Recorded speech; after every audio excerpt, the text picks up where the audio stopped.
আগামীকালকে আলেমদের একটা সমাবেশ আছে। তারা আমি আমার নিজের তথ্য আমি বলছি, এই আলেমদের ভিতরে কিছু মানুষ তারা ডিজিএফআই এর টাকা পয়সা নিয়ে তারপরে তারা এখানে এটা করছেন দেশের ভেতরে একটা বিশৃঙ্খলা তৈরি করার জন্য। এবং ডিজিএফআই সহ সেনাবাহিনী তাদের মূল উদ্দেশ্য হচ্ছে এইটা করার কারণ হচ্ছে যে তারা চায় না যে জাতিসংঘ এখানে সরাসরি ইন্টারফেয়ার করুক। জাতিসংঘ যদি পরিবার সহ বিদেশে বসবাস করতেছে, there has to be some limit to all this mockery.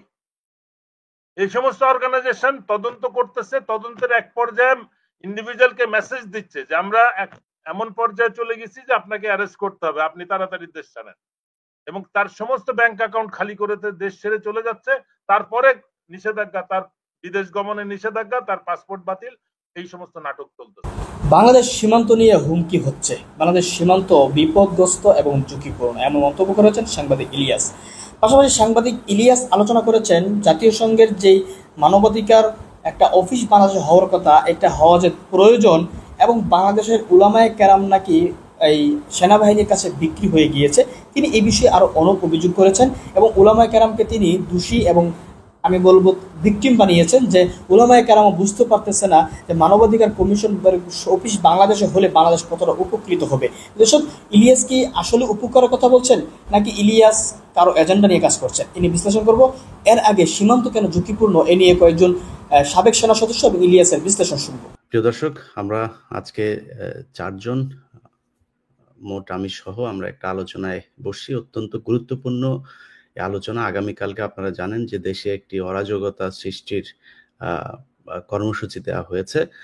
আমাদের আলোচনাটা খুব কোনো আবেগ কিংবা ধর্মীয় গোঁড়ামি কিংবা অজ্ঞতা দিয়ে বিচার করলে এটা এই দেশের জন্য অত্যন্ত খারাপ একটা পরিস্থিতির দিকে নিয়ে যাবে। আমরা যে বিষয়টা নিয়ে কথা বলতে চাই সেটা হচ্ছে, প্রথমেই আপনাদেরকে বলে রাখি যে জাতিসংঘ আমাদের বাংলাদেশে যে একটা তাদের অফিস খুলতে চাচ্ছেন, সেটা নিয়ে নানান ধরনের গুজব আমাদের দেশে আছে। অনেকে আমাকেও বলেছেন যে এই বিষয়টা নিয়ে আমারও কথা বলা উচিত, আমি এটার পক্ষে নাকি বিপক্ষে। দেখুন, আমি একটু পেছন থেকে শুরু করতে চাই। ধরেন, এদেশে ব্রিটিশ আন্দোলন হয়েছে, ব্রিটিশ বিরোধীদের আন্দোলন হয়েছে। সে ব্রিটিশ যাওয়ার পর থেকে আমাদের এই ভারত উপমহাদেশে আজ পর্যন্ত শান্তি আসে নাই। বরং ব্রিটিশরা যখন এখানে ছিল তখন এদেশের যেসব জমিদাররা পরবর্তীতে আমাদের মুসলমানদেরকে বিভিন্ন সময় 47 পর্যন্ত মুসলমান নিধন চলেছে এখানে, তারা থাকার সময়টাতে অন্তত চেষ্টা করেছে যে একটা ব্যালেন্স নিয়ে আসার জন্য, আমরা তাদেরকে থাকতে দেন। এবং আপনি যদি ব্রিটিশ বিরোধী যে আন্দোলনগুলো দেখেন, সেই আন্দোলনগুলোর সবকটাতেই আমাদের মুসলমানদের যেই অবদান বলেন, আর আমি আমার ভাষায় যদি বলি যে তাদের যেই মানে অতি উৎসাহী কার্যক্রম, সেগুলো তারা চালিয়েছে এবং চালিয়ে তারা বরং মুসলমানদের এই ভারত উপমহাদেশে বিপদই ডেকে এনেছেন। এরপর থেকে যা হচ্ছে সেটা আপনারা জানেন। তারপর ৭১ হয়েছে, সেটা নিয়ে আলাপ নাই করলাম। আমাদের সব শেষ ঘটনাগুলো যদি আপনারা দেখেন, ১৫ বছরের যে দুঃশাসন, সেই দুঃশাসনের মধ্যে আমরা বারবারই গিয়েছি যে পশ্চিমা যে দেশগুলো আছে তারা যেন আমাদের পাশে থাকে, এবং তারা ছিল না বলে অনেকে তারা জানে, এটা এখন ওপেন সিক্রেট, যে জুলাই এবং আগস্টের আন্দোলনে আমাদের দেশের সাধারণ মানুষ তারাই মূলত যুদ্ধটা করেছে, তারাই জীবন দিয়েছে, কিন্তু আমাদের পাশে যুক্তরাষ্ট্র সহ পশ্চিমারা ছিলেন। এবং সেটা থাকার কারণেই কিন্তু আমরা আজকে স্বাধীনতা পেয়েছি। এখন যদি নাকি সেই ব্রিটিশ থেকে শুরু করে ২৪ পর্যন্ত পুরো আন্দোলনের বিষয়টা দেখেন, আমরা সবসময় পশ্চিমাদের বিরুদ্ধে কথা বলেছি। আমি ব্যক্তিগতভাবে অনেক জায়গায় পশ্চিমাদের বিরুদ্ধে আমার অবস্থান আছে। কিন্তু আপনি জাতিসংঘের কথা যদি বলেন, আমরা তো জাতিসংঘের বাইরে না। আমরা যে কোনো বিষয় নিয়ে সেই দৌড়ে আসিস মার্কিন যুক্তরাষ্ট্রের নিউ ইয়র্কের ম্যানহাটনে আসি জাতিসংঘে বিচার দেওয়ার জন্য। তারা যদি নিজস্ব কোনো প্রতিষ্ঠান যদি সেখানে থাকে আমাদের ঘরের কাছে, যাদের কাছে আমরা এর বিচার দিতে পারবো, বিচার চাইতে পারবো, তাহলে সমস্যা কোথায়? আমি গত ২ দিন আগে একজন আলেমের সাথে আমার একটা কথা হচ্ছিল। তিনি আমাকে আমার বেশ শেষ দিকে তাকে আমি প্রচন্ড পছন্দ করি এবং সারা জীবনই তাকে রেসপেক্ট করব। শেষ দিকে কথা হচ্ছিল যে তারা পশ্চিমাদের ইকোনমি পড়তে চায় না। তো আমি বললাম, কোন দেশের ইকোনমি পড়বেন তাহলে আপনি? ইকোনমি তাহলে কোত্থেকে আসবে? পশ্চিমারা আমাদের ইবনে সিনার থিওরি নেয় নাই, পশ্চিমারা আমরা আমাদের আল নাসেরের ঋণে নেই। আজকের যে আধুনিক টেলিস্কোপ এটা আমার মুসলমান তৈরি করা। তো তারা তো সেটা নিয়েছে। তারা তো বলে না আমাদের ওইটার দরকার নেই, আমরা নতুন করে করব। আপনি ওইটার চাইতে অন্যরকম কিছু তৈরি করেন। আপনি যখন আইফোন ইউজ করেন তখন তো বলেন না যে না আমরা পশ্চিমাদের আইফোন ইউজ করব না। যখন ফেসবুকটা দেখেন তখন তো বলেন না যে আমরা পশ্চিমাদের ফেসবুকটা দেখব না। সো আমি চাই চীন যেমন পুরো নিজের সবকিছু, চীন গুগল ইউজ করে না, ফেসবুক ইউজ করে না। সো আমরা আমাদের মধ্যে আপনি ব্যবহার করেন, আপনি তৈরি করেন, করে তারপরে বলেন যে ইয়েস আমরা এখন স্বয়ংসম্পূর্ণ, আমাদের আর কারোর সাহায্য দরকার নেই। প্রতিটা মাদ্রাসা চলছে ঘুষখোর সুদখোর সবার টাকা দিয়ে। কোনোদিন জিজ্ঞেস করেন নাকি যে ভাই আমাদের এই টাকাটা যে আপনি দিচ্ছেন হালাল নাকি হারাম? সেটা তো জিজ্ঞেস করেন না। পশ্চিমারা যখন সাহায্য দেয় সেটা তো নেন, এনজিওর সাহায্য দিলে তখন তো নেন। সবকিছুই চলছে। সব জায়গায় আমাদের সবকিছুই ঠিক আছে, শুধু একটা জায়গায় এসে আপনারা ধর্মীয় কিছু গোঁড়ামি প্রতিষ্ঠা করার চেষ্টা করেন, সেটা দিয়ে আমাদের দেশের সবসময় সমস্যাগুলো তৈরি হয়। তো আমাদের বাস্তবতার সাথে তাল মিলিয়ে চলতে হবে। আমি চাই এই দেশের যারা আলেম আছেন তারা তাদের নিজস্ব জ্ঞান দিয়েই আসলে আমরা যাতে পৃথিবীতে চলতে পারি, পৃথিবীর বিভিন্ন দেশের সাথে আমরা যাতে আমাদের কোনো প্রয়োজনে যাতে তাদের বিরুদ্ধে আমরা অবস্থান নিতে পারি, সেরকম সক্ষমতা আমাদের দেশের তৈরি হোক। আগামীকালকে আলেমদের একটা আহ, আহ, সমাবেশ আছে। তারা আমি আমার আমার নিজের তথ্য আমি বলছি, এই আলেমদের ভিতরে কিছু মানুষ তারা ডিজিএফআই এর টাকা পয়সা নিয়ে তারপরে তারা এখানে এটা করছেন দেশের ভেতরে একটা বিশৃঙ্খলা তৈরি করার জন্য। এবং ডিজিএফআই সহ সেনাবাহিনী তাদের মূল উদ্দেশ্য হচ্ছে এইটা করার কারণ হচ্ছে যে তারা চায় না যে জাতিসংঘ এখানে সরাসরি ইন্টারফেয়ার করুক। জাতিসংঘ যদি এটা করে তাহলে তাদের যেই এই 15 বছরে যে গুম খুনের সাথে জড়িত ছিল এই সেনা অফিসাররা একটাও বাঁচতে পারবেন না। এবং তারা কোনো রকম বিএনপিকে ক্ষমতায় নিয়ে এসে তারপরে বিভিন্ন রাজনৈতিক দলের সাথে মিলেমিশে একটা গোঁজামিল দিয়ে বিচার করে এটা দায় সারা কাজ করে চলে যাবেন। সো আমরা চাই এটার সুষ্ঠু বিচার হোক। আর যে বিষয়টা বললাম যে আপনারা যদি আমার এই বক্তব্য শোনার পরে কেউ মনে করেন যে আমি আমেরিকার দালাল কিংবা কোনো দেশের দালাল, সেটা আপনার একান্ত ব্যাপার। আমি আমার সব কথা আমি আপনার মতো করে বলবো না। আমার নিজস্ব কিছু কথাবার্তা আছে, আমি সেটা প্রতিষ্ঠা করার জন্যই এখানে কথা বলি। সো আপনাদের কাছে অনুরোধ থাকবে বিবেক দিয়ে এটা চিন্তা করতে হবে যে আসলে কি হচ্ছে আপনার দেশের বিরুদ্ধে। আমার এই দেশের শত্রু আমেরিকা না, আমার দেশের শত্রু ভারত। অতএব ভারতকে মোকাবেলা করতে হলে আমার বিদেশি কোনো রাষ্ট্রের সহায়তা যদি নিতে হয় সেটা আমাদেরকে নিতে হবে। এবং তাদেরকে কারা তাড়াতে চায়, আপনাদেরকে শুধু একটা সিম্পল কথা বলে আমি আমার মূল আলোচনায় চলে যাই। আপনি বাংলাদেশের ইস্যুতে, বাংলাদেশের স্বাধীনতার ইস্যুতে প্রথম আলো কি বলে সেটা খেয়াল করবেন। প্রথম আলো যেটা বলবে আপনি সেটার বিরুদ্ধে অবস্থান নেবেন, ব্যাস এই দেশের আর কোনো সমস্যা থাকবে না।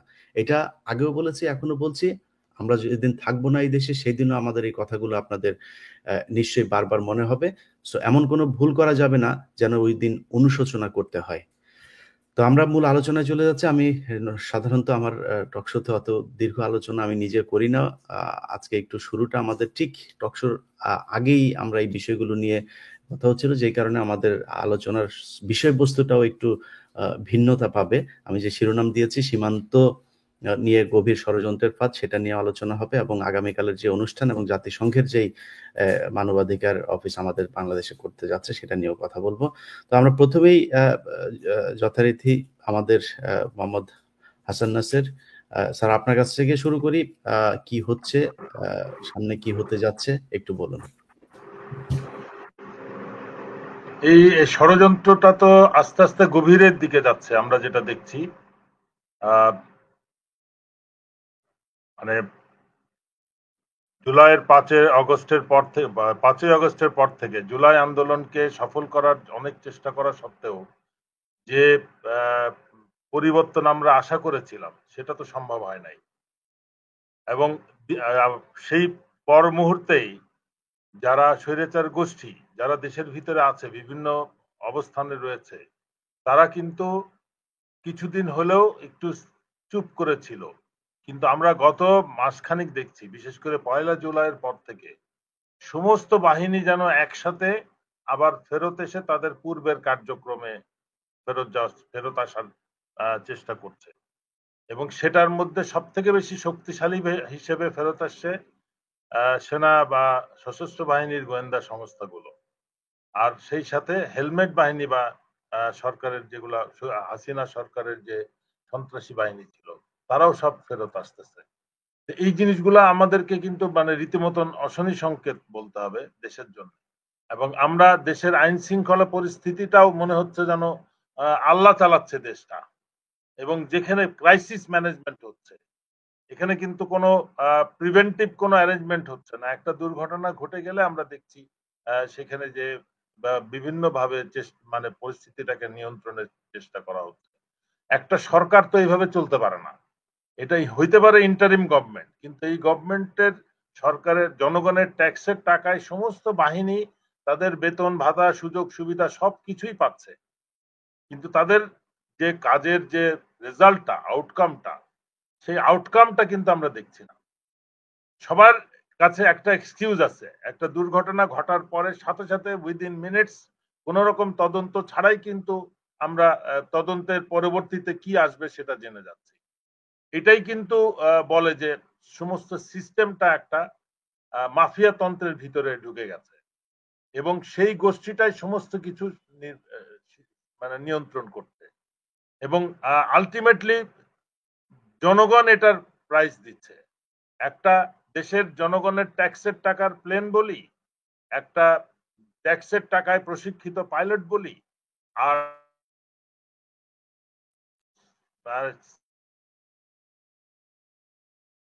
কেবল শুরুটা করেছে, কেবল শিক্ষা জীবন শুরু করেছে। টাকা দিয়ে কি আমরা মা বাবাকে কিছু কম্পেনসেশন দিয়ে কি এটা আমরা পূরণ করতে পারবো?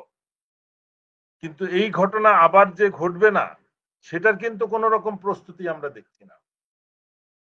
সশস্ত্র বাহিনীর সৈনিকরা কিন্তু অনেক ভালো কাজ করছে উদ্ধার কার্য বলি।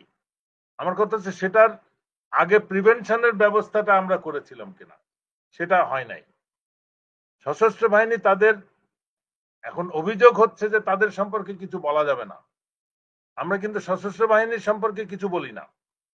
সশস্ত্র বাহিনীর 99.9% সিস্টেম এবং গর্ব করার মতো সমস্ত সৈনিক এবং অফিসার সব বৃন্দ, কিন্তু একটা সংখ্যা যারা এখন টপ অফ দি এশেলন আছে, যাদের নিয়ন্ত্রণে রয়েছে বাকি বাহিনী, জিম্মি বলা যেতে পারে, এবং তারা কিন্তু তাদের দুর্বলতা ঢাকার জন্য, তাদের অপরাধ কার্যক্রম ঢাকার জন্য বিভিন্ন রকম পন্থা অবলম্বন করতেছে, এবং সেটা খুব নিকৃষ্টতম পন্থা, এবং সেটা তাদের পারিবারিক পরিচয়, তাদের ব্যাকগ্রাউন্ড এগুলা শো করে যে বাংলাদেশের কি দুর্ভাগ্য যে আমরা সশস্ত্র বাহিনীতে গোয়েন্দা সংস্থায় নেতৃত্বে এমন কিছু অফিসারকে নিয়ে এসেছি যাদের পারিবারিক ব্যাকগ্রাউন্ড নিয়ে এখন প্রশ্ন উঠছে।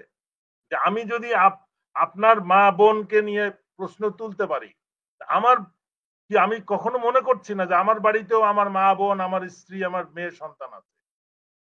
এই জিনিসটা কেউ রিয়েলাইজ করছে না, এবং খুব নিকৃষ্ট ভাবে তারা পার্সোনালি অ্যাটাক করতেছে। কারো সম্মান বোধে তারা কোনো প্রশ্ন তুলছে না, মানে কেয়ার করছে না যে আমি কার কতটুকু সম্মান দিতে চাই।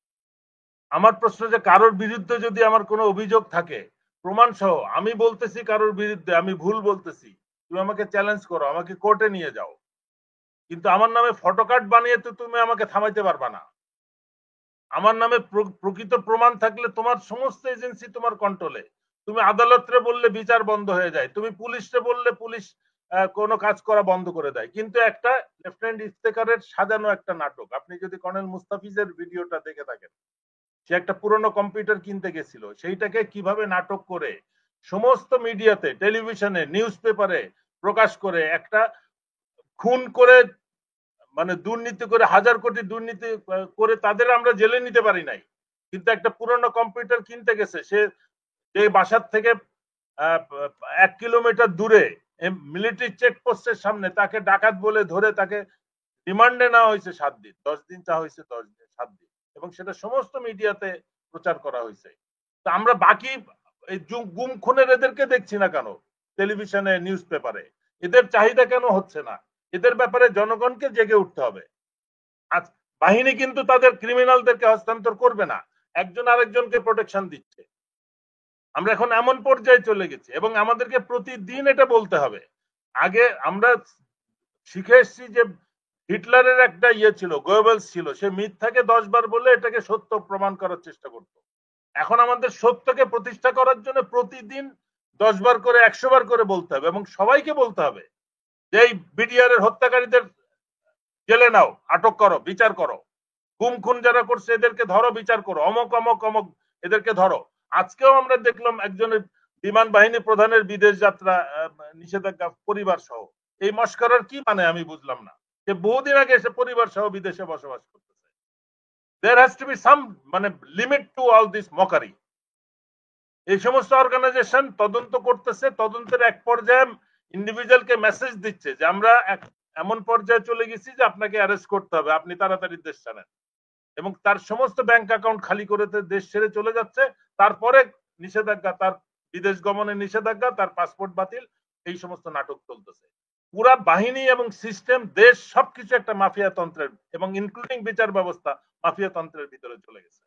এইগুলোর থেকে বেরিয়ে না আসলে কিন্তু আমাদের এই দুর্ভোগটা শেষ হবে না। এই কয়দিন পর পর আম জনতা জীবন দিবে, আম জনতা আহত হবে, পঙ্গু হবে, এটার কোনো চিকিৎসা হবে না, তাদের কোনো ভবিষ্যৎ কোনো থাকবে না। তো সুতরাং আমাদের এই আন্দোলন যেটা জুলাই মাসে শুরু হয়েছিল সেটাকে আবার কমপ্লিট করতে হবে এবং সুষ্ঠুভাবে নিয়ন্ত্রিত ভাবে, এটাকে ইল ডিসিপ্লিন হইতে দেওয়া যাবে না।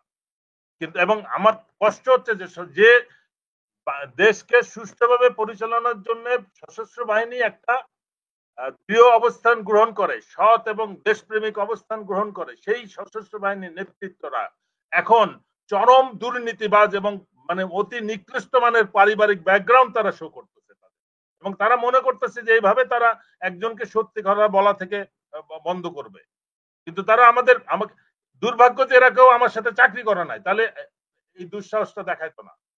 তারা জানতো যে আমি কোনখানে যে থামবো, আমাকে যে এইভাবে তারা কিভাবে করতে পারবে, আমাকে অ্যাটাক করা ছাড়া আর কোনো কিছু আমাকে থামাইতে পারবে না। যতভাবে চেষ্টা করে করুক, যতভাবে আমাকে অপমানিত করার চেষ্টা করুক, দেশবাসী আমার সাথে যারা চাকরি করেছে, আমার সাথে যারা বসবাস করে, তারা আমাকে খুব ভালো জানে। ওই ফটো কার্ড দিয়ে আমার চরিত্র হনন, একবার সিআইএ, একবার র, একবার আইএসআই, একবার আরএসএ, মানে ওই রোহিঙ্গা, এই সমস্ত আমার সশস্ত্র বাহিনীর সদস্য আমার বাড়িতে ডিওএইচএসই হবে। আমি কেন বনানী থাকি এটা সবার জানার কথা, সবার কারণে আমি সশস্ত্র বাহিনীর অসহযোগিতা এবং ডিজিএফআই এর হস্তক্ষেপের কারণে আমি আমার ডিওএইচএস এর বাড়িতে উঠতে পারছি না, এবং তাদের সাথে কাজ করে আয়নাঘরের ইন্টারোগেটর ভাড়া খাটতো যারা, তার নিয়ন্ত্রণে আমার বাড়ি রয়েছে, এবং তাকে সমস্ত রকম সেনা সদর থেকে শুরু করে সমস্ত এজেন্সি তাকে সাপোর্ট দিচ্ছে, এবং তাকে জেলে না আনা পর্যন্ত আমি বাড়িতে উঠবো না ঠিক করছি। ধন্যবাদ। হাসিনুর স্যার, কি কি ষড়যন্ত্র হচ্ছে দেশ নিয়ে? আগামীকালকে জাতিসংঘের যেই মানবাধিকার কমিশনের যেই স্থায়ী অফিস আমাদের দেশে করার কথা চলছে, দীর্ঘদিন ধরেই কথা হচ্ছে এটা নিয়ে কি কি খবর আপনার কাছে আছে স্যার? আজকে এটা জুলাই মাস, আবু সাইদের মাস। আমি গর্বিত, মহান আল্লাহ তাকে বেহেশতে নসিব করুক সকল নিহত সদস্যদের। তারপর ভারাক্রান্ত আমাদের মাইলস্টোনের মেয়ে বাচ্চারা মারা গেছে, ছেলেরা মারা গেছে, এটা মানে নেওয়া যায় না শরীরে। আজকে শুনলাম 5টা লাশ ডিএনএ মাধ্যমে হস্তান্তর করা হয়েছে, 5টাই মেয়ে বাচ্চা। রিয়াজ ভাই বুঝাইতে পারবো না আমার 3টা মেয়ে, এটা কত আদরের। বাপ মাদের কত কষ্ট পাচ্ছে এই 5টা বাচ্চা তারা গ্রহণ করছে। আমার জাতি লজ্জা হওয়া উচিত, আমাদের ভালো বিমান নাই, আমরা কিনতে পারি না ভারতের জন্য। আমি খুব লজ্জা লাগে, আমরা স্বাধীন দেশ বলতে লজ্জা লাগে। আমার দেশটা আমি পরাধীন হয়ে গেছি, আরো পরাধীন হচ্ছি। আমাদের হুজুররা, ধর্মীয় নেতারা, আমি জানি না এত বোকা হয় কেন। তার নিজ চোখে দেখছে হরকতুল জেহাদ, জীবন মরণ দিয়ে ডিজিএফআই সাথে কাজ করছে। সত্য কথা, বিএনপির সময় আমি হরকতুল জেহাদের ডিভিশন কমান্ডার মালানা ইয়াহিয়াকে গ্রেপ্তার করছি। জেনারেল রুমি ওয়াদের ঠাকুরকে রিং করে আমার সামনে বসে আমাদের সোর্স হাসিনকে বলো কাজে লাগাইতে, আমি প্রকাশ্যে নাম বলে দিলাম।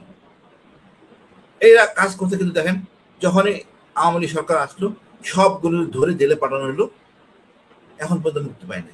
শেখ ফরিদ সালাম সাহেব মারা গেছে, এআইএ মারা গেছে। লজ্জা, দেশের জন্য কাজ করতে দেয় তারা।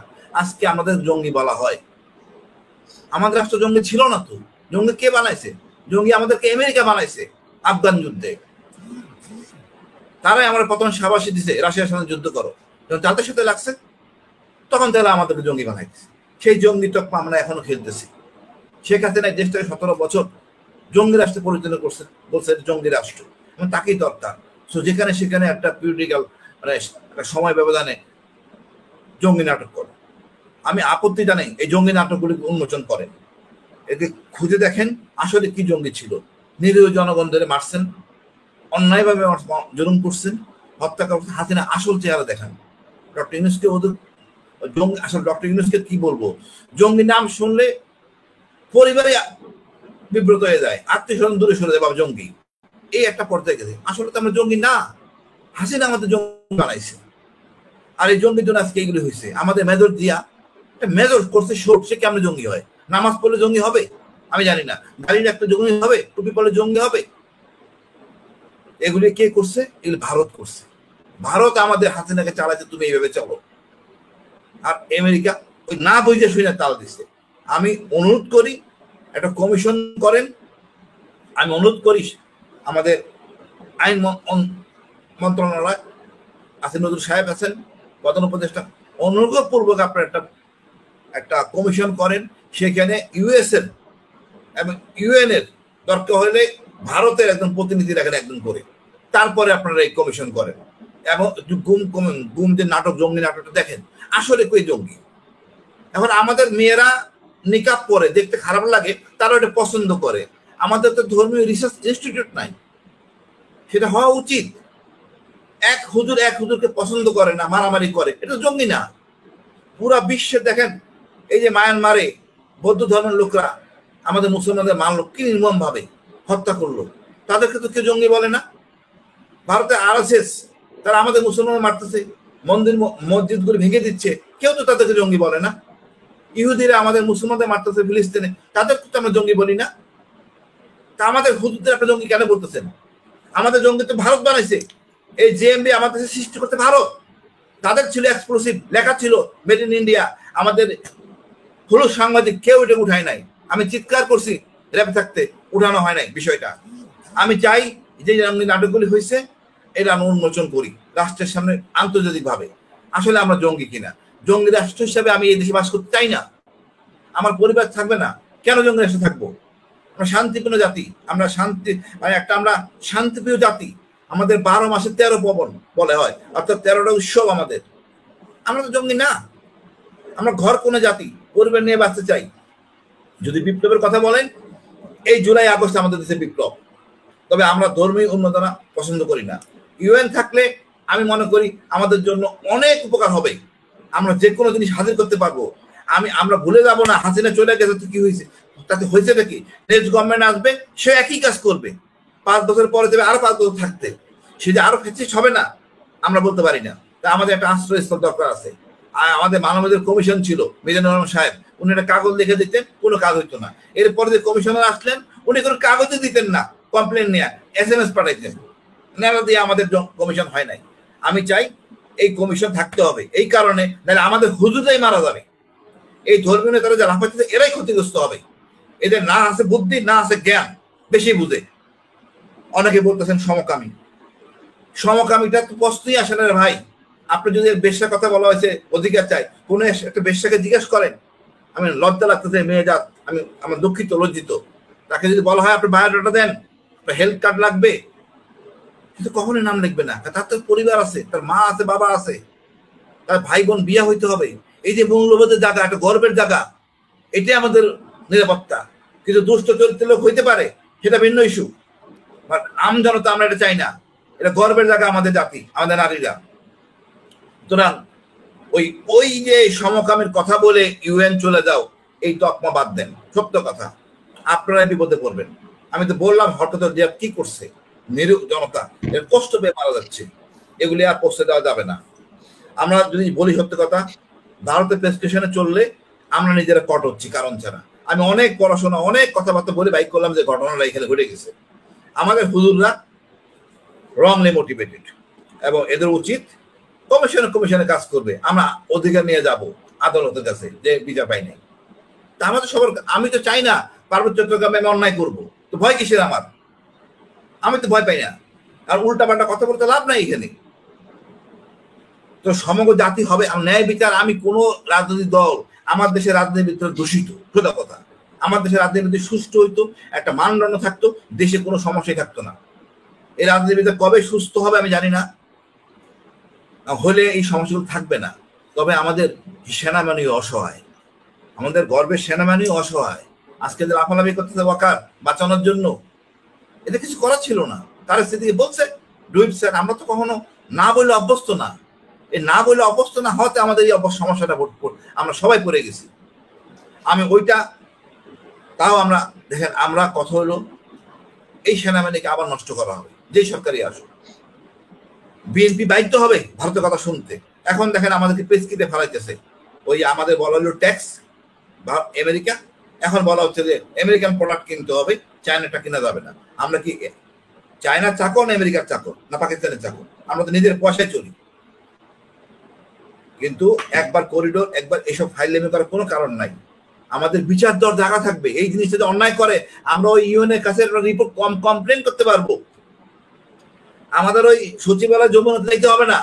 ইউএনে যদি ওই মানবাধিকার অফিসটা থাকে, যে কেউ চিঠি দিতে পারবে, ন্যায় বিচার পাবে। এই জিনিসটা মাথায় ভর্তি থাকে। আল্লাহর রাস্তে এই ইউএনএ পেপার নিয়ে কথা বলেন না। আর আপনার মেয়ে যদি সমকামী হইতে চায়, আপনি কি ঠেকাইতে পারবেন? কোনোদিন পারবেন না। স্যার আপনি একটা জিনিস দেখেন, মানে আমরা সারাদিন আমরা যে নিউজগুলো দেখি, আজকেও কিছুক্ষণ আগে আমি যখন টক শো করছি তখন রফিকুল ইসলাম মাদানি ভাই আমার একটা পাঠাইছে যে ভাই দেখেন সমকামিতা কোথায় হয়। এই যে এক ইয়েতে আপনার ইউনিভার্সিটিতে আপনার সেখান থেকে 4 জনকে ধরা হয়েছে, বহিষ্কার করা হয়েছে এই কারণে। বাংলাদেশে আমি সাংবাদিক হিসেবে যতটুকু আমার মানে কাছে তথ্য আছে, সবচাইতে বেশি সমকামিতা হয় হচ্ছে মিডিয়াতে। এই যে মডেল নিয়ে আসা হয় ছেলেদেরকে মডেল হিসাবে, আমি নাম বললাম না, খুব খুব রিনাউন্ড মডেল আছে বাংলাদেশের ছেলে, তাদেরকে এই সে কিন্তু সমকামী না, কিন্তু তাকে সমকামিতা করতে বাধ্য করা হয় বিভিন্ন পরিচালক, প্রযোজক এবং এইরকম বিভিন্ন লোকজন তাদেরকে সমকামিতার মধ্যে ঢুকায়। তারপরে বিভিন্ন ইউনিভার্সিটি, মাদ্রাসাতে পর্যন্ত। তো আপনি যদি মনে করেন যে জাতিসংঘ আমাদেরকে এসে এখন সমকামী বানাবে, সমকামিতা শিখাবে, এই যে সমকামিতা চলছিল এগুলো কে শিখিয়েছে? তখন তো ছিল না। কারণ আপনার ভাই, আপনি পরিবার থেকে এই শিক্ষা দিতে হবে যে আপনার সন্তান সমকামী হবে, লেসবিয়ান হবে, গে হবে, কি হবে সেটা একমাত্র আপনি সেটা ঠিক করবেন। আপনি যদি ঠিক করতে না পারেন সেটা আপনার সমস্যা, সেটা জাতিসংঘের সমস্যা না। কিন্তু আমরা জাতিসংঘের বিষয়ে যে বিষয়টা যে আমাদেরকে, আপনি এককভাবে যদি নাকি কিছু করতে পারেন আমি স্যালুট করি, যে করতে পারবে, সেটা মাদ্রাসার হুজুররা করুক আর বুয়েটের কেউ করুক, কোনো পলিটিশিয়ান করুক, যে করে। আমরা পৃথিবীর কোনো দেশের কাছ থেকে কোনো সাহায্য নিব না, কোনো তাদের সাথে কোনো সম্পর্ক না, আমরা এককভাবে স্বয়ংসম্পূর্ণ। আপনি করেন, উত্তর কোরিয়া তো তাদের ওইখানে কারোর কোনো পাত্তা দেয় না, যা মনে চায় তাই করে, স্বয়ংসম্পূর্ণ হন। যে বলেন যে হ্যাঁ আমার এইখানে কেউ অ্যাটাক করতে পারবে না, আমার দেশ আবার 15 বছর ধরে কোনো দেশের এই অধীনে এইভাবে থাকবে না, তো আমরা তখন আপনাদের সাথে থাকবো। কিন্তু আমি মনে করি যে বাংলাদেশ এখনো 2 টাকার দরকার হলে বিশ্ব ব্যাংকের কাছে যায়। আমরা আফগানিস্তানেও দেখেছি যে যারা প্রচন্ড আমেরিকা বিরোধী, না পারে প্লেনের বিমানের চাকায় ধরে তারপরে দৌড় দেয়। সেই প্লেনের চিত্র তো আমাদের এখনো মনে আছে। তো সারাদিন আমেরিকার বিরুদ্ধে কথা বলে আমেরিকার ভিসার জন্য যদি বলে আজকে যে বাংলাদেশের সবাইকে ভিসা দেওয়া হবে, একজনও বাদ থাকবে না, সব চলে যাবে এমবাসিতে। ইলিয়াস ভাই যদি আমেরিকান অ্যাম্বাসেডার একটা রেসকোর্স ময়দানে যায় আর দেখেন বিএনপি দ্বারা জামাত দ্বারায় যে আমেরিকান অ্যাম্বাসেডার কাছে যে আসবে তার বেশি ভিসা দেওয়া হবে, ওই লোক থাকবে না তো একটা। এমন দুর্ভাগ্য ইলিয়াস ভাই, আমাদের মিলিটারি অফিসার গর্বের সহিত আমার বলতেছে স্যার আমার বাচ্চাটা এবার আমেরিকা হবে। মানে বাচ্চাটা কনসিভ করার পর বেড়াইতে গেছে, ওইখানে মানে বাচ্চা হয়েছে, এমন সে গর্ব করে বলে আমার বাচ্চা আমেরিকা। আছে অনেকে আমরা সবাই জানি কতটা নিচে আমরা, এরা আমার দেশপ্রেমিক। এদের আমি এই জন্য বলি, যাদের বাচ্চা কাচ্চা বিদেশে পড়াশোনা করে, হায়ার স্টাডিজ বাদে বা বিদেশে থাকে, এদেরকে সেনাবাহিনী জেনারেল বানানো যাবে না। সেনাবাহিনী জেনারেল এই দেশের শিক্ষা ব্যবস্থা গ্রহণ করবে, এ তার বাচ্চা কাচ্চা এই দেশে পড়াশোনা করবে, এই দেশের জনগণের সাথে থাকবে, এটাই সে উন্নতি করবে। সবকিছু বিদেশে মানে পশ্চিমে চলে, সব পশ্চিমে চলে, খালি ওনাদেরকে এখন বানায় ফেলবে এই জন্য। সো এই আমেরিকান প্রথম আলোর এই ন্যারেটিভ থেকে আমাদের বের হয়ে আসতে হবে। যাই হোক, আমাদের সীমান্ত নিয়ে বিশেষ করে আমাদের আজকের আলোচনার যে মূল অংশটা ছিল সেটা নিয়ে কথা বলবেন মেজর রেজাউল হান্নান শাহীন স্যার। আপনার কাছে প্রশ্ন যে আমাদের এই দেশটা একদম তিন দিক থেকে ভারত ঘিরে রেখেছে। আমাদের সীমান্ত একটা বিশাল বড় ব্যাপার। আমরা দুদিন আগে বিমান বিধ্বস্তের ঘটনা দেখেছি এবং আমাদের বিমান বাহিনীর যে দুর্বলতা সেটা এখন আমাদের পার্শ্ববর্তী সব দেশই জানে, সবচেয়ে বেশি ভারতই জানে। তো আমাদের সক্ষমতা কতটুকু এটা আমরা জানি। মূল শক্তি আমাদের যেটা, সেটা হচ্ছে আমাদের বিডিআর। সেই বিডিআর এর বর্তমান অবস্থা কি এবং আমাদের সীমান্ত কি কোনো ধরনের নিরাপত্তা ঝুঁকিতে আছে কিনা? ইলিয়াস ভাই, আপনাকে ধন্যবাদ এবং এই অনুষ্ঠান যারা দেখছেন এবং শুনছেন এবং দেখবেন, আসসালামু আলাইকুম। শুরুতেই আমি অন্য প্রসঙ্গে জাস্ট একটা লাইন বলতে চাই। এই যে মাইলস্টোনে যে প্লেন ক্র্যাশটা হলো, এখানে আমরা সবাই দেখেছি যে আমাদের সেনাবাহিনীর সৈনিকরা, জুনিয়র অফিসাররা, ডিসিওরা কিভাবে কাজ করেছে। সৈনিকরা তাদের গায়ের ইউনিফর্ম খুলে দিয়ে অন্যদের লাশ ঢেকে দিয়েছে, সম্মান রক্ষা করেছে। আমি একটা সৈনিককেও দেখি নাই যে সে এই উদ্ধার কাজে জড়িত নাই। অনেকে তো সেলফি তুলছিলেন, অনেকে ছবি তুলছিলেন, অনেকে দেখছিলেন, বাট আমার প্রত্যেকটা সৈনিক, প্রত্যেকটা জুনিয়র অফিসার, তো এটাই হলো আমার দেশের সেনাবাহিনীর, এটাই হলো প্রকৃত চিত্র, আমার সৈনিকের প্রকৃত চিত্র। এদেরকে নিয়ে আমরা গর্ববোধ করি, এদের জন্য আপনারা দোয়া করবেন। এবং সেনাবাহিনীর কমান্ডে যারা আছেন তাদের কাছে আমার অনুরোধ, এই আপনাদের অল্প কিছু মানুষের দুর্নীতি এবং অপরাধের কারণে এই বিশাল সেনাবাহিনীর এই হাজারো সৈনিকের, আমাদের পুরা সেনাবাহিনীটাই প্রায় 1 বছর হয়ে গেল এরা ক্যান্টনমেন্টের বাইরে আছে। এরা এদের এই আত্মত্যাগ গুলা, এদের কষ্টগুলা যেন ম্লান না হয়ে যায়। দ্বিতীয়ত আর একটা ছোট পয়েন্ট বলবো, তাসনুবা মাহা, উনি ওনার হাজবেন্ড ক্যাপ্টেন তানভীর বিডিআর হত্যাকাণ্ডে শহীদ হয়েছিলেন। ভাবির অপরাধ, ভাবি এখনো তার স্বামীর লাশটা পান নাই। তার অন্য মানুষের লাশ দিয়ে ভাবিকে বুঝাই দেওয়ার জন্য অনেক চেষ্টা করা হয়েছে, বাট ভাবি রাজি হন নাই। কারণ ভাবি এখনো তার স্বামীর লাশ খুঁজে বেড়াচ্ছেন। ভাবি তার স্বামীর হত্যাকারীদের বিচার চাচ্ছেন, তাকে কোনোভাবে কোনো কিছু দিয়ে কম্প্রোমাইজ ভাবি করবেন না, ভাবি বিচার চাচ্ছেনই। ভাবিকে কোনোভাবেই বসে আনা যাচ্ছে না, যে কারণ ভাবি এগুলো কোনো কিছু নিয়ে কম্প্রোমাইজ করবেন না, ভাবি এই কারণেই একটা বড় অংশ দেখছি, এবং আমি সন্দেহ করছি এটা গোয়েন্দা সংস্থা, যে ভাবির চরিত্র হানির পেছনে লেগে গেছে, বিভিন্ন ভাবে ভাবির চরিত্র নিয়েও কথা বলা শুরু করেছে। তো আমি আমার গোয়েন্দা সংস্থার সকলকে বলছি, উনি আমাদের একজন শহীদ ভাবি, সম্মানিত ভাবি, ভাবির সম্মান রক্ষা করা আমাদের দায়িত্ব। আর যদি মনে করেন যে আপনারা গোয়েন্দা সংস্থারা এটা করছেন না, তবে কারা করছে সেটা বের করেন, তাদেরকে সামনে নিয়ে আসেন।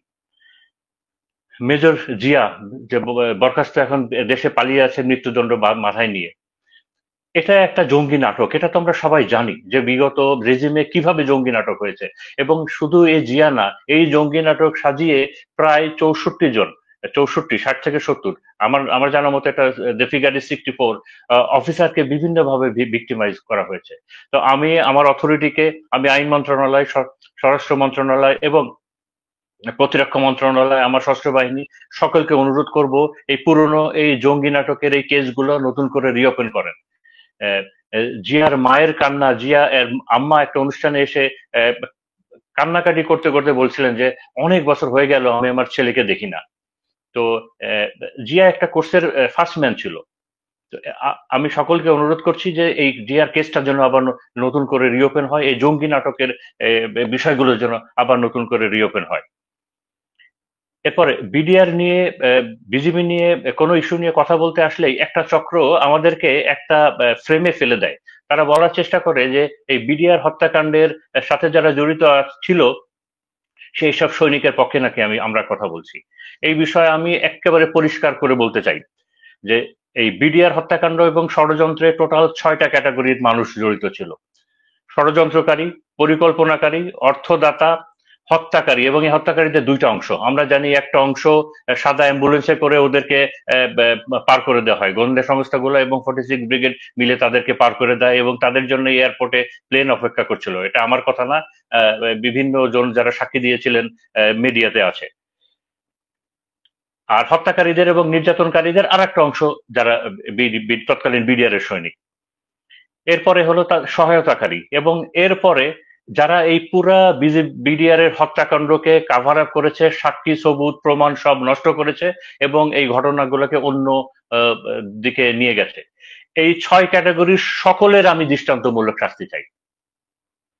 এই 6 ক্যাটাগরির সকলের আমি দৃষ্টান্তমূলক শাস্তি চাই, কিন্তু আমরা দেখতে পাচ্ছি কি যে এই শুধুমাত্র একটা ক্যাটাগরি বাদে বাকি সবাই এক হয়েছে এবং তারা একটা ন্যারেটিভ দাঁড় করাচ্ছে যে সম্পূর্ণ ঘটনার জন্য শুধুমাত্র বিডিআর সৈনিকরা দায়ী, তাহলে বাকি 5 ক্যাটাগরি গেল কোথায়?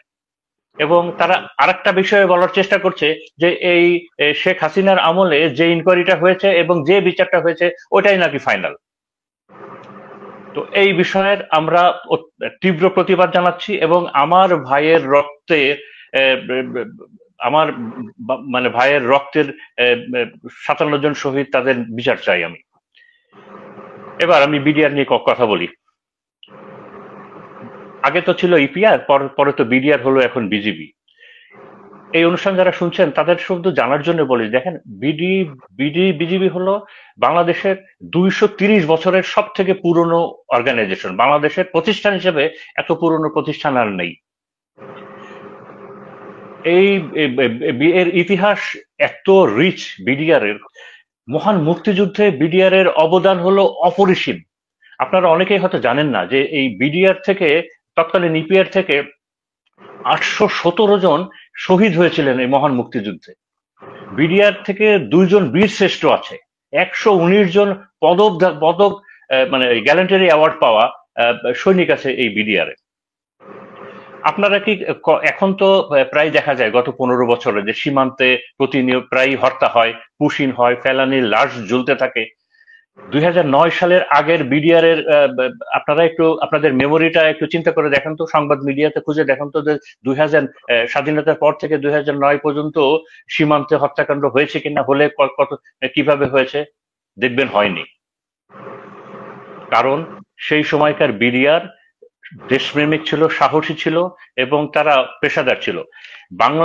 আমাদের এই উপমহাদেশে যতগুলো বর্ডার গার্ডিং ফোর্স আছে, আমাদের বিজিবি কিংবা বিএসএফ, পাকিস্তানের, মায়ানমারের, চায়নার, সব থেকে সাহসী, দেশপ্রেমিক এবং প্রফেশনাল ফোর্স ছিল হলো বিডিআর। আমি শুধু তাদের পুরনো একটা ঘটনা বলে শেষ করব। সিলেটের পদুয়াতে বিএসএফ যখন মার খাওয়ার পরে তারা আমাদের যে রৌমারী যুদ্ধের কথা জানেন, রৌমারী বড়ইবাড়ি কুড়িগ্রামের এই এলাকাটা, এই গ্রামটা দখল করার জন্য গ্রামবাসীর ভাষ্য মতে প্রায় 300 থেকে 400 ইন্ডিয়ান বিএসএফ এর সৈনিকরা এই গ্রামবাসীটা রাতের অন্ধকারে ঘিরে ফেলে। ওইখানে একটা বিওপি ছিল, বড়াইবাড়ি বিওপি। এই বিওপিতে সদস্য সংখ্যা ছিল মাত্র 11 জন। এই 11 জন তারা ডিসিশন নেয় যে তারা ফাইট করবে। জাস্ট ইমাজিন, এই 11 জন তারা ডিসিশন নেয় যে তারা ফাইট করবে। তাদের মেশিন গান ছিল এবং তারা শুরু করে দিল, গুলিবর্ষণ শুরু করে দিল, প্রতিরোধ শুরু করলো এবং এলাকাবাসীর ভাষ্য মতে 98 থেকে, কেউ বলে 200, বাট আমি শুনেছি 98 জন বিএসএফ এর মৃত্যু হয় ওই ইসে। এই বিডিআর এর ওই 11 জনের বীরত্ব দেখে গ্রামবাসীরাও তাদের সাথে যোগ দেয় এবং আমাদের ভারতের বিএসএফ এবং ভারতের যে বাহিনীটা ছিল তারা শোচনীয়ভাবে পরাজয় বরণ করে। আমাদের বিডিআর এর 11 জনের ভিতরে 3 জন শহীদ হন। অনেকে, আমার খুব কষ্ট লাগে যে অনেকেই, বিশেষ করে সেই সময় যারা পিলখানায় ছিলেন, হেডকোয়ার্টারে ছিলেন, তারা আবার এইটার ক্রেডিট নেওয়ার চেষ্টা করে। তো আমি মনে মনে ভাবি যে ওই 2001 সালে যখন এই ঘটনাটা হয়, যে তখন তো মোবাইলেরও ব্যবহার ছিল না। তো সীমান্তে হলো যুদ্ধ, ওই পিলখানা হেডকোয়ার্টারের কমান্ডেশনে যারা ছিলেন তারা কিভাবে এটার ক্রেডিট নেওয়ার চেষ্টা করে। তো এখন আমি বর্তমানে ফেরত আসি।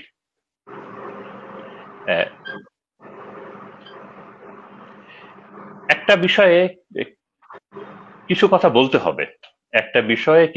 বলতে হবে, যেটা হলো যে আমরা গত 15 বছরকে কিভাবে ডিফাইন করব। আমরা আমাদের কাছে দুইটা সিচুয়েশন আছে। হয় আমরা ডিফাইন করব যে আমাদের গত 15 বছর অত্যন্ত সুখে শান্তিতে ছিল, প্রত্যেকটা অর্গানাইজেশন একেবারে তাদের প্রফেশনালিজমের পিকে থেকে পারফরমেন্স দিয়ে গেছে, দেশে একেবারে সবকিছু শান্তি বিরাজ করছিল। অথবা গত 15 বছরে আমাদের দেশের অনেক ক্ষতি হয়েছে, প্রতিষ্ঠানগুলোর ক্ষতি হয়েছে, আমাদের সশস্ত্র বাহিনীর ক্ষতি হয়েছে, জুডিশিয়ারির ক্ষতি হয়েছে, দেশে প্রচুর গুম খুন, অন্যায়, অবিচার, অনাচার হয়েছে। সিচুয়েশন তো দুইটা, এবং কোনটা সত্য আমরা তো জানি। তাই যদি হয় তাই যদি হয় তবে আমাদেরকে তো এই জুলাই বিপ্লবের পরে একটা জায়গা থেকে তো শুরু করতে হবে, দেশটা তো পুনর্গঠন করতে হবে। আমরা যদি বিশ্বাস করি যে না গত 15 বছর আমাদের অনেক ক্ষতি হয়েছে, তাহলে তো সামনের দিকে যেতে হবে।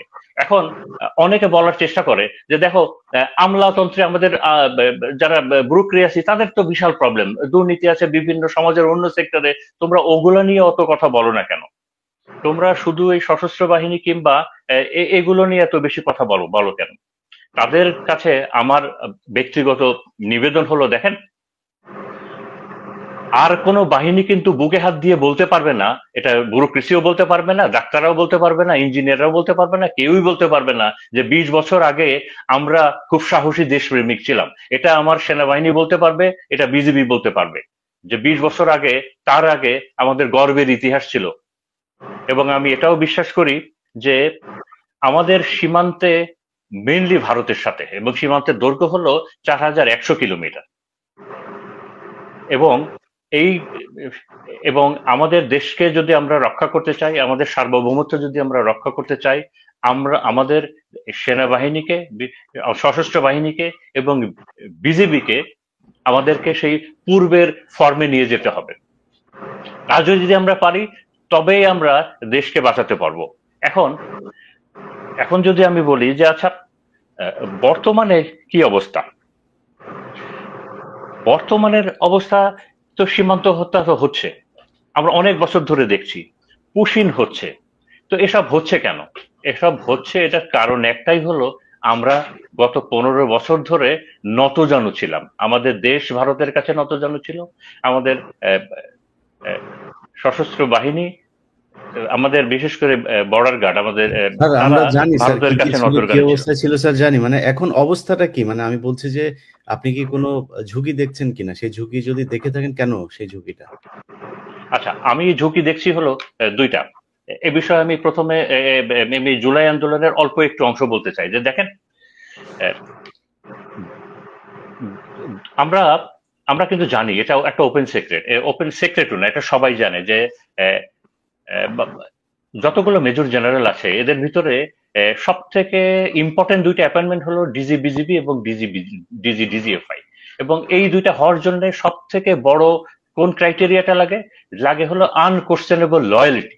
হাসিনার আমলে সব থেকে বেশি লাগতো হলো আনকোশ্চেনেবল লয়ালিটি।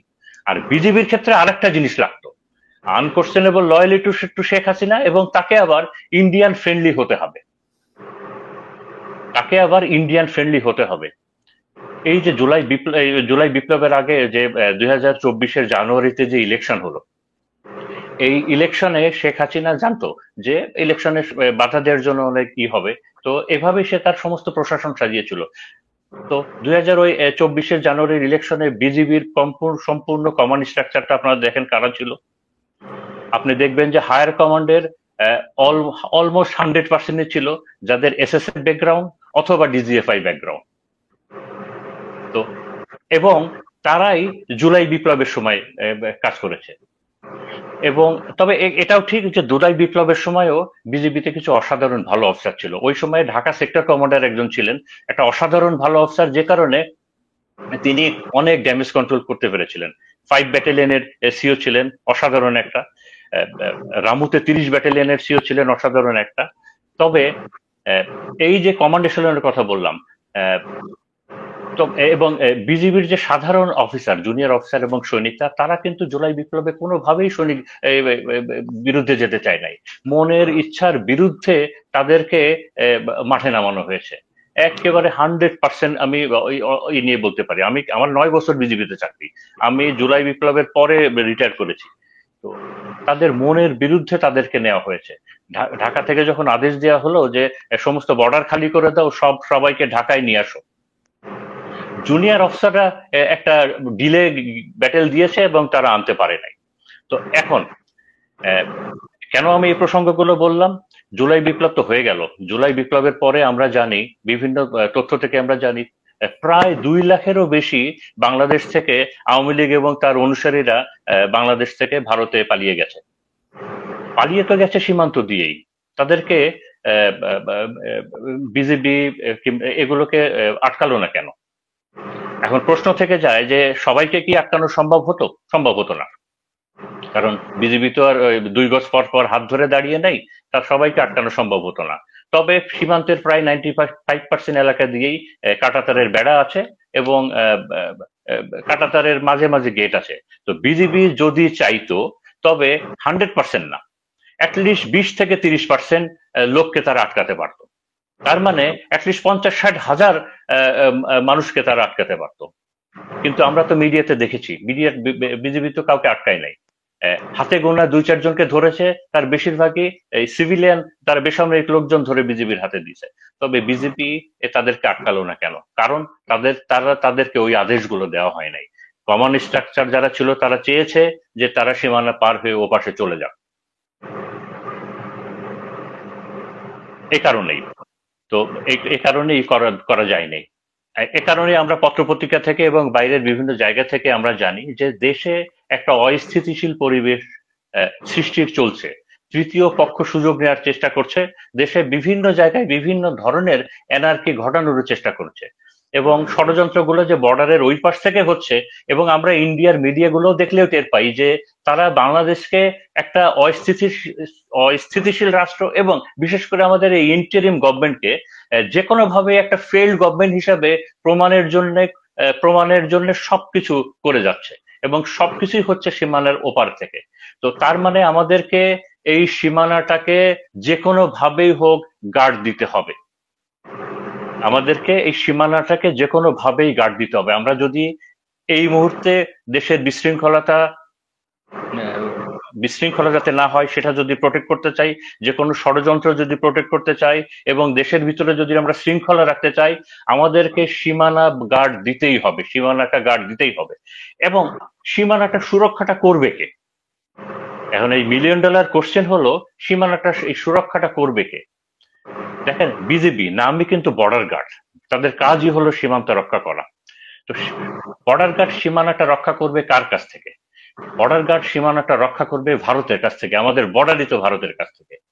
তো তার জন্য আমাদের সবার আগে কি কাজ করতে হবে? ভারতের কাছ থেকেই যদি আমাদের সীমানা আমরা রক্ষা করতে চাই, যে কাজটা বিজেপি করবে, সবার আগে কি কাজ করতে হবে? সবার আগে করতে হবে যে আমাদের এই বিজেপির ভেতরে ভারতপন্থী যে মানুষগুলো আছে, ভারত ফ্রেন্ডলি যে অফিসার গুলো আছে, আওয়ামী লীগ পন্থী যে অফিসার গুলো আছে, এই মানুষগুলাকে বিডিআর থেকে রিমুভ করতে হবে।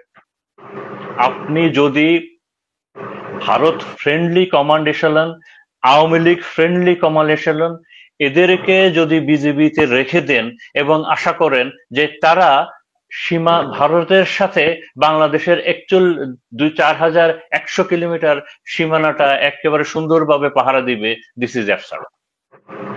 তো এটার প্রথম কাজই হলো এটা। আপনি করবেন কিনা, সরকার করবে কিনা, সেটা অন্য বিষয়। দ্বিতীয়ত হলো, এটাই যদি আমরা করতে পারি তাহলেই এই ইন আউটটা বন্ধ হবে। 2 নাম্বার হলো যে মানে সরাসরি আসি আলোচনায়। ধরেন এখন যারা আছে বিডিআর এ, তারা কি ভারত ফ্রেন্ডলি আছে নাকি বাংলাদেশ ফ্রেন্ডলি অফিসাররা বিডিআর এর দায়িত্ব নিতে আছে? আমি যদি ওই সময়টাকে আবার ফেরত যাই, যে 2024-এর জানুয়ারির ইলেকশন, সেই সময়ে যতগুলা রিজিয়ন কমান্ডার বলি, যতগুলা রিজিয়ন কমান্ডার ছিলেন, আপনারা খোঁজ নিলে দেখবেন এরা অলমোস্ট সবাই এসএসএফ ব্যাকগ্রাউন্ড অথবা ডিজিএফআই ব্যাকগ্রাউন্ড। যতগুলা সেক্টর কমান্ডার ছিলেন এরা আইদার এসএসএফ অথবা পিজিআর অথবা এনএসআই অথবা ডিজিএফআই, অথবা কেউ ছাত্রলীগ করতো, যুবলীগ করতো, আওয়ামী লীগের অমুক এমপির জামাই, অমুক মন্ত্রীর জামাই, এরকম ছিল। এবং তাদের একটা উল্লেখযোগ্য অংশ এখনো আছে। অনেক দেশপ্রেমিক অফিসারও আছে, আমি যেটা বললাম যে কয়েকজনের কথা তো নামই বললাম। তো আপনি যদি এই আমাদের এই গর্বের বিজিবিকে যদি সেই পূর্বের, কেমন স্যার এখন যে ডিজিবি আছে উনি কেমন, মানে বাংলাদেশপন্থী না ভারতপন্থী? আমি এই কথার আনসার শুধু আমি একটা লাইনেই দিব, যে শেখ হাসিনার আমলে বিজিবি এবং ডিজিএফআই হওয়ার সব থেকে বড় ক্রাইটেরিয়াই ছিল আপনি আপনি মানুষ কেমন হন, আপনার প্রফেশনালিজম আপনি কেমন, বলেছেন ক্যারিয়ার কেমন, এগুলোই ছিল থাকতে না। হবে, একটা হচ্ছে আওয়ামী এগুলোর প্রেমী হতে হবে, ভারত প্রেমী হতে হবে। মেন ক্রাইটেরিয়াই ছিল আপনাকে আনকোশ্চেনেবল লয়ালিটি থাকতে হবে, যে লয়ালিটি দিয়ে আমরা যেমন শপথ নেওয়ার সময় শপথ নিয়েছি না, স্যাররা আমরা শপথ নিয়েছি যে সেনাবাহিনীতে জলে স্থলে অন্তরিক্ষে যেখানেই যাই বাংলাদেশ হইবে আমরা যাইবো। তো ওই আনকোশ্চেনেবল লয়ালিটির ভিতরেই ছিল যে শেখ হাসিনা সরকারকে আজীবন রাখার জন্য গুম খুন হত্যা গণহত্যা জুলুম অত্যাচার যাহা প্রয়োজন হইবে তাহাই করিব। তো দ্যাট রিমেন্স, আপনি দ্যাট রিমেন্স। তো আর সেকেন্ড, আমি বিডিআর এর বিজিবির যারা কমান্ড এশালনে আছে, আমার 9 বছর বিডিআর এর চাকরি, তাদের কাছে আমার আমার অত্যন্ত দুইটা আকুল আবেদন নিয়ে আমার এখনকার কথা স্যার শেষ আবেদন করব। টাবেদন করে লাভ নাই স্যার, আবেদন করে আর আবেদনের না, কি আবেদন শেষ? আমার সৈনিকের জন্য, আমার মানুষকে দিয়ে ইলিয়াস ভাই, আমার 9 বছর সৈনিকের চাকরি। ছাগলকে দিয়ে স্যার কখনো হাল চাষ করানো যাবে না, এটা আমি বলে না, লাভ নাই আমি স্যার। আমি তারপরে আপনার কাছে 1 মিনিট সময় চেয়ে নিচ্ছি। আবেদন আমার 9 বছর বিডিআর এর চাকরি, আমি এই সৈনিকের জন্য, যে যারা কমান্ডে আছেন তাদের শুধু বলছি যে দেখেন, আমার বিজিবির সৈনিকের সব থেকে 2টা জেনুইন প্রবলেম, তাদের ছুটি এবং তারা তাদের ফ্যামিলির সাথে থাকতে পারে না। এই 2টা বিষয়ের জন্য আপনারা দেখেন, মানে এই 2টা বিষয় আপনারা অ্যাড্রেস করেন, তাদের কাছ থেকে 90% আপনারা আউটপুট পাবেন। আর সেকেন্ড হলো যে তাদেরকে একটু ওন করবেন। আর বিজিবি কিন্তু আর্মি না, বিজিবিকে যেন আমরা আর্মি না বানাই, বিজিবির যে ক্লাসিক্যাল যে রোল আছে ওই রোলেই যেন আমরা ওদেরকে এফিসিয়েন্ট করতে থাকি। তো বিজিবির কমান্ড এশালনের কাছে আমার এই সাবমিশনটা থাকবে। তো থ্যাংক ইউ ইলিয়াস ভাই। ধন্যবাদ। স্যার, রিয়াজ ভাই আমি একটু জোর দেই জি। আরেকটা পয়েন্ট। জি আমি যদি নোয়াপাড়া বিডিয়াকে নোয়াপাড়ায় রাখি, ওর ফ্যামিলি প্রবলেম থাকার কোনো সমস্যা থাকে না। ওর বউকে রক্ষা করার জন্য, ওর বাড়ি রক্ষা করার জন্য, ওর এলাকা নিয়ন্ত্রণ করার জন্য জীবন মরণ দিয়ে যুদ্ধ করবে। আপনি কোনো কষ্ট করতে হবে না, নিজের এলাকায় সৈনিক নিজের এলাকায় রাখেন। আপনি কেন নোয়াপাড়া সাতক্ষীরা সৈনিকরে সিলেটে নিয়ে রাখবেন ডিউটি করার জন্য? আমার এটা বুঝাই বলেন। আমরা তো ব্রিটিশ না যে একজনের লোক আরেক জায়গায় ডিউটি করাবো। যেই জায়গায় সৈনিক সেই জায়গায় রাখেন, দেখবেন চমৎকার ডিউটি পাবেন। আপনার ওই ফ্যামিলি কোয়ার্টার বানাইতে হবে না, ওই এলাকা উন্নয়ন হবে।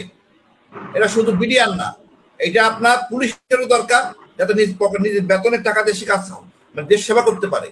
এখন তারা কি করে, উপদেশ দেয় এমপি মন্ত্রী রাজনীতিবিদদের, তখন উপদেশ নেবে তার শিক্ষকের, তার পরিবারের শিক্ষকের, মাদ্রাসার টিচারের। দেশটা সুন্দর শান্তি হবে। আমরা তো চাই একটা ভালো সেনাবাহিনী, ভালো পুলিশ, ভালো বিডিআর। তাকে যার যার জায়গায় তাকে সেখানে রাখেন, তার কাজ করলে তো হইলো কাজটা, খালি খালি ঝামেলা কারো কেন? ধন্যবাদ ভাই, সরি মাঝখানে ঢোকার জন্য।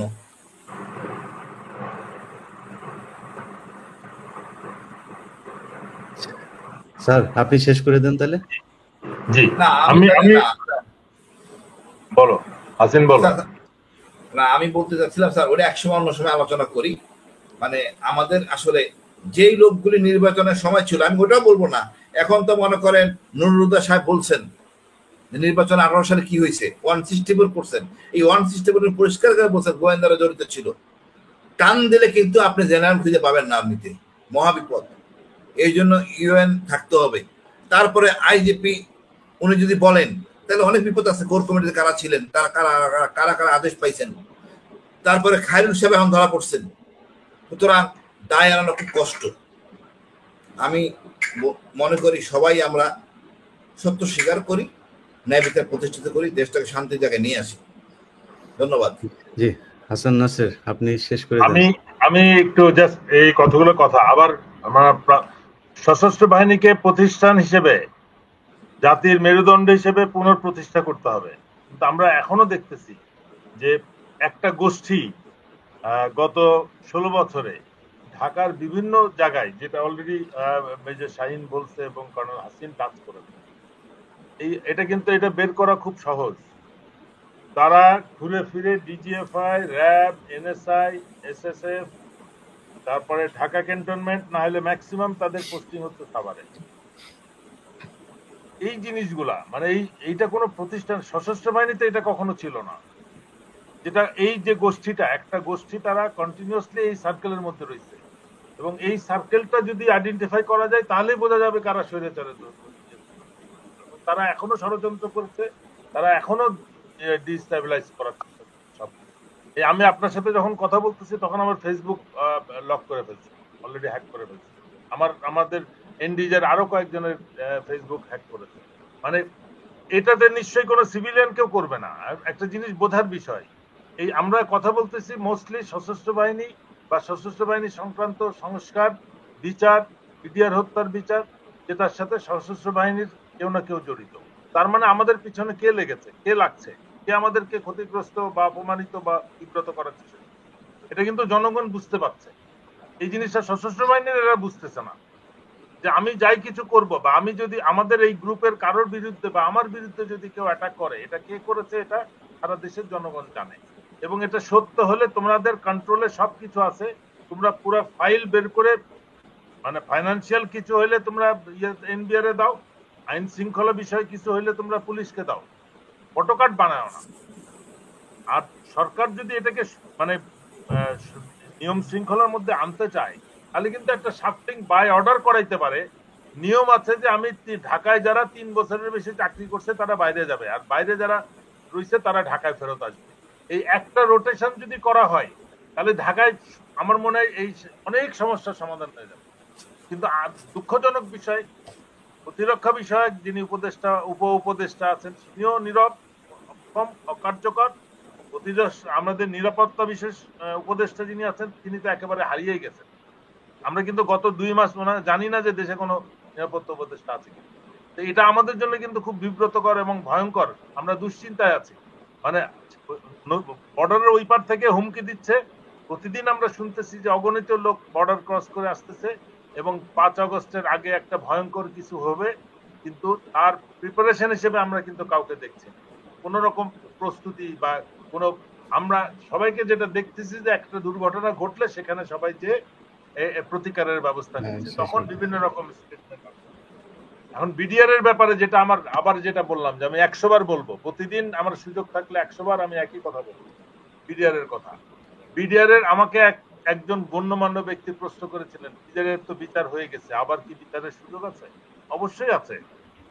একটা বিডিআর এ যে কোনো সামরিক অফিসার যদি কোনো অপরাধ করে, তাকে বিডিআর এর ওয়ারেন্ট এ হোল্ডার হচ্ছে বিডিআর এর ডিজি, উনি বিচার করতে পারেন। বাট নর্মালি উনি তার প্যারেন্ট ইয়েতে অর্গানাইজেশনে ফেরত পাঠায়, ওখানে তার কোর্ট মার্শাল হয়, তার অ্যাডমিনিস্ট্রেটিভ অর্ডার যেটাই হোক ওইখানে হয়। তাহলে বিডিআর বিদ্রোহের বিচার কেন হলো না, কোর্ট মার্শাল কেন হলো না, এফজিসিএম কেন হলো না? সেই এফজিসিএম তো এখনো করা যায়, সেটা তো এখনো।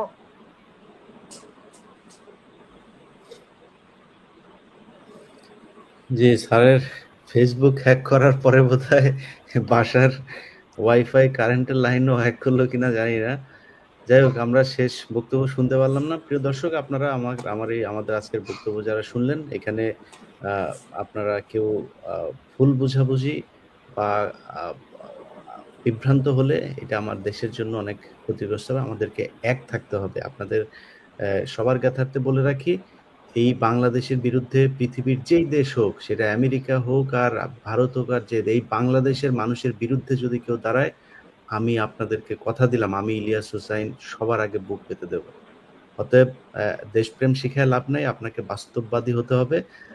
আমরা এই দেশের আলেম সমাজকে চাই, তারা এই দেশ শাসন করুক। এবার আপনাকে সেটাকে সরিয়ে বলেন চাই, যেইভাবে দেখতে চান, আপনাদের ওই জায়গায় আমরা দেখতে চাই, কিন্তু সেই যোগ্যতাটা আগে আপনাদেরকে করতে হবে। এখনো পর্যন্ত আপনারা কিছু হলেই সেই তাদের কাছে, তাদের পেছনে আপনাদেরকে ছুটতে হয়। আমরা এই যে গত এক বছর হলো, এখন পর্যন্ত একজন আলেমকে আমরা দেখলাম না, সেখানে নিয়ে গেল। সেই সক্ষমতা দাঁড় করাতে হবে। কথায় কথায় এই বাইতুল মোকাররমের উত্তর গেটে গিয়ে যদি বিশ্বকে দাড়ি টুপি দেখায় বাংলাদেশে একটা মৌলবাদী রাষ্ট্র, এটা প্রমাণ করার চেষ্টায় যারা ফাঁদ পাতে, সেই ফাঁদে পা দেন, তাহলে এই দেশের অবস্থা ভয়ঙ্কর হবে। আমরা আমেরিকার পক্ষের না, আমেরিকার পক্ষে দালালিও করতে চাই না, আমেরিকা আমার দেশের কোনো নিয়ন্ত্রণে নেই সেটাও আমরা চাই না। কিন্তু আপনাকে বুঝতে হবে যে আমাদের পাশে একটা বিশাল বড় বাঘ আছে। সেই বাঘের সাথে আমাদেরকে যদি লাগতে হয়, তাহলে আমাদের পাশে এমন একটা শক্তি দরকার, যে শক্তির কাছে আমরা আমাদের যেই শত্রু, তার মোকাবেলা করতে পারবো। তো এটাই, আমরা আস্তে আস্তে এই বিষয়গুলো নিয়ে আরো অনেক কথাবার্তা বলবো, আলাপ করবো। স্যার মনে হয় হেরিকেন জ্বালিয়ে বোধহয় এসছেন। হারিকেন জ্বালানোরই অবস্থা। কিন্তু আমি কথাটা শেষ করতে চাচ্ছি। সেনাবাহিনী, সশস্ত্র বাহিনীর এই নিয়মটা ফেরত আনতে হবে যে 3 বছরের বেশি কেউ মানে একটা হচ্ছে যে ঢাকা হচ্ছে একটা প্রিভিলেজড এরিয়া, এইখানে 3 বছর চাকরি করলে তাকে অবশ্যই অফ স্টেশনে যেতে হবে। তো শুধু যদি এই লিস্টটা সরকার আজকে চান যে সশস্ত্র বাহিনীর কারা গত 15 বছর কে কোথায় ছিল, ঢাকায় যারা এই মুহূর্তে আছে তাদের লোকেশন বের করলেই কিন্তু সশস্ত্র বাহিনীর কার্যক্রম অটোমেটিক সমাধান হয়ে যায়। আর আমি যেটা কোর্ট মার্শালের কথা বলছিলাম, যে কোর্ট মার্শালটা এখনো হয় নাই, যে ব্যাটালিয়ন গুলা দর্শক আলোচনা শুনে বুঝতে পেরেছেন, ইলিয়াস বুঝিয়েছেন সেনাবাহিনীর সাথে আলেম ওলামাদের একটা সংগঠন নাকি বৈঠক বা আলোচনা হয়েছে। আমি মনে করি এগুলো সম্পূর্ণ ভিত্তিহীন এবং আমি বলবো কোনো যুক্তি বা কোনো প্রমাণ তার কাছে নেই তিনি আলোচনা করেছেন যেটা। কারণ বাংলাদেশের উলামায়ে কেরামরা এতটাই নিচু মনে না যে সেনাবাহিনীর সাথে বৈঠক করে সেনাবাহিনীর টাকা খেয়ে তারা এই জাতীয় সংঘের বিরুদ্ধে যাবেন। উলামায়ে কেরাম কেন তারা জাতীয় সংঘের অফিসের বিরুদ্ধে গিয়েছেন বা যাচ্ছেন তারা এটা স্পষ্ট করেছেন। যদি আপনার কাছে সেগুলোর জবাব থাকে আপনি সেগুলোর জবাব দেন। আপনি যে জবাবগুলো দিয়েছেন এগুলো আমি বলবো পরিপূরক নয়। কারণ বাংলাদেশে এখন যেই সমকামীগুলো হয় এগুলো গোপনে হয়, এগুলো আড়ালে হয়, এগুলোকে মানুষ অপরাধ মনে করে। কিন্তু আমি মনে করি জাতীয় সংঘের অফিস যদি বাংলাদেশে হয় তাহলে হয়তোবা তখন জাতীয় সংঘ এটাকে এমন সিস্টেম করবে তখন এটাকে আর অপরাধ বা এটাকে আর শাস্তিযোগ্য অপরাধ মনে করা হবে না। বাংলাদেশের আইনের ভিত্তিতে এগুলোকে সাপোর্ট বা বৈধতা দেওয়া হবে। এটাই হুজুরদের বা বাংলাদেশ ধর্মপ্রাণ মুসলমানদের ভয়, এই জন্য তারা এগুলো বলছে। পৃথিবীর ইতিহাসে খুঁজ দিয়ে দেখা দরকার কোন কোন দেশে জাতীয় সংঘের মানবাধিকার কমিশন আছে, অফিস আছে, সেই দেশগুলোর অবস্থা কি। দর্শক ইলিয়াসের আলোচনা শুনে আপনার ব্যক্তিগত মতামত কমেন্ট বক্সে কমেন্ট করুন।